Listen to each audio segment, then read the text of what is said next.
জামায়াতের আমির 10 লক্ষ জনতা নিয়ে যে ভাষণ দিলেন তোলপাড় সারা বিশ্ব দিয়েছিল, সেই 5 আগস্ট প্রয়োজনে আবার রুখে দেবে ইনশাআল্লাহ। ক্ষমতায় না গিয়ে অনেকে ক্ষমতার দাপট দেখাচ্ছে, প্রয়োজনে আরেকটা 5 আগস্ট অনুষ্ঠিত হবে ইনশাআল্লাহ। বিভিন্ন জায়গায় বসে ষড়যন্ত্রের জাল বুনছেন, জনগণ ভোট দেওক না দেওক ক্ষমতায় আমাদেরকে যেতে হবে।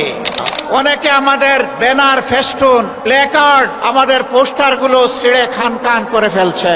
দল এবং ব্যক্তি বাংলাদেশকে দফায় দফায় তারা দুর্নীতিতে চ্যাম্পিয়ন করে বিশ্বের দরবারে অপমানিত করেছে। প্রয়োজনে আরেকটা 5 আগস্ট অনুষ্ঠিত হবে ইনশাআল্লাহ। আমিতে তোমাদের ভোট নিয়ে কেউ ছিনিমিনি খেলুক, কেউ চুরি করুক, কেউ তোমাদের ভোট হাইজ্যাক করুক, তোমরা কি তা বরদাস্ত করবে? আমরা তোমাদেরকে কথা দিচ্ছি, তোমাদের ভোটের পাহারাদারি করার জন্য আমরাও যুবক হয়ে সেদিন তোমাদের সাথে একইভাবে লড়বো ইনশাআল্লাহ। এখন